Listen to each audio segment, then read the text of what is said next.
Hello guys, welcome back. और आज हम देखेंगे कि आफ्टर इफेक्ट्स में इन टूल का क्या यूज होता है। जो टूल्स आपको स्क्रीन के ऊपर दिख रहे होंगे, तो आज ये भी देखेंगे कि सारे टूल्स का इंडिविजुअली क्या क्या यूज है।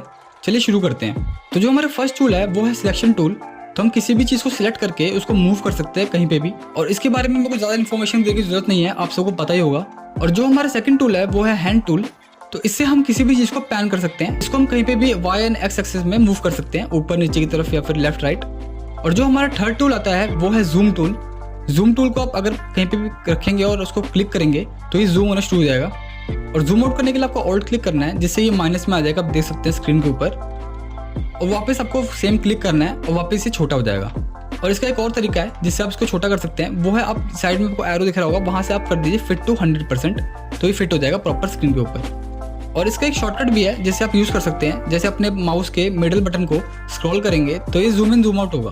तो अगर आप अपने माउस के मिडिल बटन को क्लिक करके रखेंगे तो आपका हैंड टूल आ जाएगा, जिसे आप पैन कर सकते हैं कहीं पे भी। और इसका एक और तरीका है, अगर आप स्पेस बार अपना क्लिक करके रखते हैं तो वापस आपका हैंड टूल वापस से आ जाएगा। ये कुछ शॉर्टकट्स हैं जो आपको डेली बेसिस में यूज आएंगे। इसके बाद जो हमारे 3 टूल हैं वो डिसेबल है। इसको इनेबल करने के लिए हमें 3D व्यू करना पड़ेगा। तो इसके लिए पहले मैं एक कॉम बना लेता हूँ, जिसका मैं रिनेम करता हूँ कैमरा के नाम से, एंड ओके हिट करता हूँ। और उसके बाद हम अपनी फुटेज भी ड्रैग कर लेते हैं, एंड इसको मैंने ट्रांसफॉर्म कर लिया है। इसके बाद हमें क्या करना है, आपको यहाँ पे 3D लोगो दिख रहा होगा, आपको उसके ऊपर क्लिक करना है, देन ये 3D में आ जाएगा। हमें जाना है लेयर्स में। लेयर्स में जाने के बाद हमें जाना है न्यू पे, एंड आपको जाना है कैमरा पे। उस कैमरा को ओके कर देना है, देन ये कैमरा आ जाएगा। उसके बाद आपको दिख रहा होगा एक्टिव कैमरा। इस पर क्लिक करने के बाद हम कस्टम कैमरा चूज करेंगे। तो इसके बाद आप देख सकते हैं ये हमारी लेयर है और ये हमारा कैमरा है। तो हम क्या करेंगे, हम पहले चूज करेंगे रोटेशन टूल। अभी आपको कहीं पे भी रोटेट कर सकते हैं इसको, तो इसका ये यूज़ है। और जो हमारा सेकंड टूल आता है वो आता है पैन टूल। आप इसको पूरे एरिया में कहीं पे भी पैन कर सकते हैं। और इसके बाद हमारा आता है जूम टूल, जिसे आप इसको भी जूम एंड जूम आउट कर सकते हो। इसके लिए मेरे को बताने की जरूरत नहीं है, आप जानते ही होंगे। तो अब जो बाकी के टूल्स हैं उसको यूज़ करने के लिए हम वापस से कॉम्प 1 में आ जाते हैं। और जो हमारा अगला टूल है वो है रोटेशन टूल। इससे आप कहीं पे भी रोटेट कर सकते हो। तो रोटेशन टूल के बाद जो हमारा अगला टूल आता है वो आता है हमारा एंकर टूल, जिससे हम अपना एंकर पॉइंट कहीं पे भी मूव कर सकते हैं। जैसे मैंने इसको यहाँ मूव करा और जैसे मैं इसको रोटेट करूँगा तो ये यहीं से रोटेट होगा, तो देख सकते हैं आप। और इसके बाद वापस से अपने एंकर पॉइंट को मैं कहीं और पे लेके जाऊँगा, जैसे मैं सर्कल के अंदर ले आता हूँ। तो अगर मैं उसको रोटेट करूँगा तो अब यहीं से रोटेट होगा। तो इस चीज़ का ये यूज़ है। तो इसके बाद हम अपने अगले टूल पे आ जाते हैं, जो हमारा टूल है शेप टूल। जैसे इसके अंदर बहुत सारे शेप्स आ रहे होंगे, आप किसी को सिलेक्ट कर सकते हैं। जैसे मैं इसको सिलेक्ट किया, अगर आपने अपना लेयर सिलेक्ट कर रखा है तो ये मास्क क्रिएट करेगा। जैसे इसने मास्क क्रिएट कर दिया। और अगर आपने लेयर सेलेक्ट नहीं कर रखा तो ये एक शेप क्रिएट करेगा। जैसे आप ये देख सकते हैं शेप क्रिएट कर रहा है। और इसके अंदर आप फिल कर सकते हैं, इसको आप स्टॉक भी दे सकते हैं ऊपर से। इसके बाद हमारा अगला टूल आता है जो है पेन टूल। ये भी सेम ही काम करता है। जैसे आप अपना लेयर सेलेक्ट कर रखा है तो भी ये वैसे मास्क क्रिएट कर देगा। जैसे मैं इसको क्रिएट करता हूँ तो ये भी मास्क क्रिएट करेगा। एंड देन अगर आप कोई भी लेयर सेलेक्ट नहीं करते तो ये शेप क्रिएट करेगा।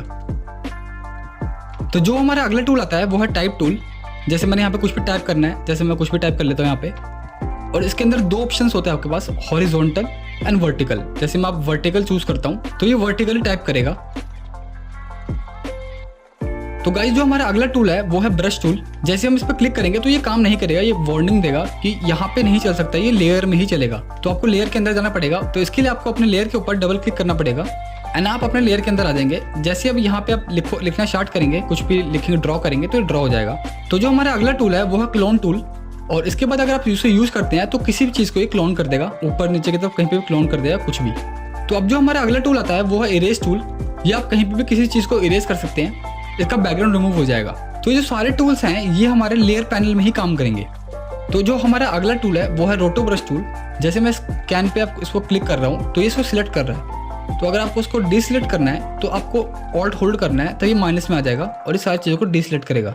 और ये हो जाने के बाद जैसे मैंने इसको सिलेक्ट कर लिया, तो इसके बाद आप तो जो आपको राइट साइड में फ्रीज दिख रहा होगा, आप इस पर क्लिक करेंगे तो आपका बैकग्राउंड जो है वो रिमूव कर देगा। तो अब जो हमारा अगला टूल है वो है पपेट टूल।